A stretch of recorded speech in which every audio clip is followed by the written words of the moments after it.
To a franchise can look like an easy way to realize the American dream of owning your own business, but it can also turn into a nightmare if it isn't the right deal. After investing large sums of money, thousands of people have found themselves left with nothing.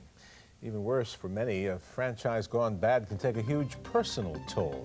As Susan Warnick reports tonight in the final part of her series, Buying In, Losing Out.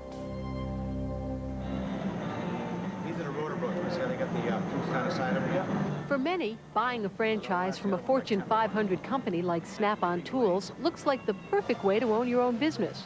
The franchisee buys the truck and tools from Snap-on and sells directly to accounts in his territory. But Jay and Lisa Nash found out it can also be the way to lose your shirt, your family, and your self-esteem. It's almost a mind game. I think it goes beyond a mind game. It's total control. Having built their own home, Jay and Lisa Nash weren't afraid of hard work, so when a Snap-on Tools field manager said that's all they needed to make big money, they paid the $40,000 and signed up. But despite working 7 days a week for nearly 2 years, Jay was consistently losing money. And when he asked for help, all his field manager offered was blame. They made me believe it was my fault because I wasn't doing a good enough job. I wasn't working long enough. I wasn't doing this hard enough. I wasn't doing that hard enough. They put everything that they can into making the thing succeed. And they're told, keep at it, it'll work. But franchise attorney Harold Brown says, in fact, the Snap-on dealer is doomed to fail from the start. In order to make any money, the franchisee has to sell tools. But in order to make a sale, he must extend credit.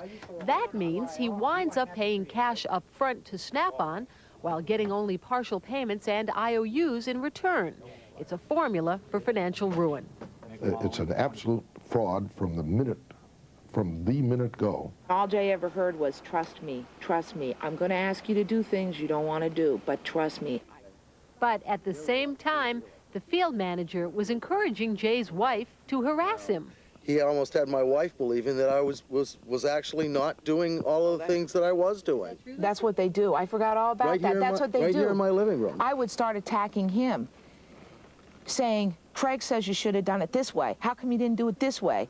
I was resentful. Divide and conquer, a strategy right out of the Snap-on textbook. Number 18 on the list of what the field manager should do was to involve the franchisee's wife and to tell her to encourage him that he'd make it.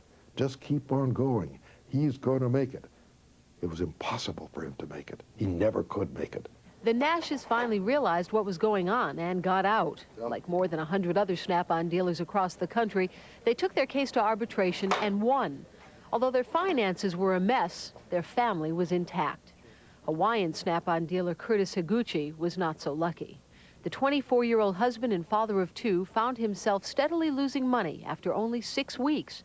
By his calculations, he was digging himself into a hole he could never get out of. So happened he was bright. He had 2 college degrees. He looked things over carefully, made sure that he was right, put all of his affairs in order, and killed himself. This Snap-on Tools case may be extreme, but the problems it represents are not. After reading the provisions of your bills, I have great hopes that these type of nightmares could be ended. After all, the only way to end a nightmare is to wake up. Recently, franchisees representing companies large and small took their concerns about the franchising industry to Washington. We have to perform for the franchisor, but the franchisor should be required to perform for us. They complained about encroachment, where a franchisor puts a new store so close to an existing one that no one can make a profit.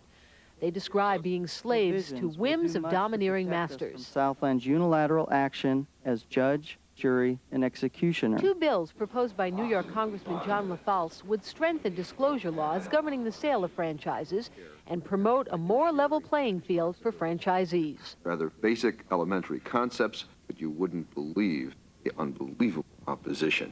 I believe it. Currently, franchisors are required to make certain disclosures in writing prior to any sale. But the single most important piece of information, how much money a buyer can expect to make from the investment, is not among them. Today, the franchise industry is so unbalanced in terms of the power of the economic power of franchisors versus the economic power of franchisees that the marketplace just isn't working But the Trade Association for Franchisors disagrees and doesn't see a need for legislation. We don't think that it's going to make the problems go away. Okay, in fact, it may exacerbate the problems. Arguments over the pending legislation are likely to continue for the next several months. In the meantime, there are important things you should know and do before investing in a franchise. Get good legal and financial advice. Ask for and study disclosure documents. And interview current and former franchisees. There are 300 franchisees for every franchisor in the United States. And all those people need to know is that they do have a collective voice. They just have to bring it together. And you're going to see this industry start being what it can be. Franchisees who may have little power individually are beginning to organize to gain more rights collectively. But unfortunately, many are still just afraid to speak out for fear of retribution. As for Snap-on, there are some satisfied franchisees, but judging from the hundreds of cases still pending against the company, the level of outrage over many of their business practices is extremely high. Well, we can't stress enough here the importance of investigating a franchise before you sign on. Remember, lawyers are expensive, and lawsuits can take years, and too many franchisees find that they just have to walk away from a bad situation with absolutely nothing because they just can't afford to fight. Lawyers are expensive on the backside, but not so expensive initially. Exactly. To look at that franchise agreement first would save you some money. Certainly some franchises are terrific, and they work well, and people make money. Absolutely. And it's you don't have enough time to go into all details, but there are a couple key points people could look for that show why the good ones work and why the bad ones don't. We have just told people all along that the most important thing you can do before you sign anything is have not only an attorney, but somebody who knows something about franchise law look at your agreement, make sure that you're covered, get expert financial advice as well as expert legal advice, and even some Snap-on franchisees, as we said, are very happy.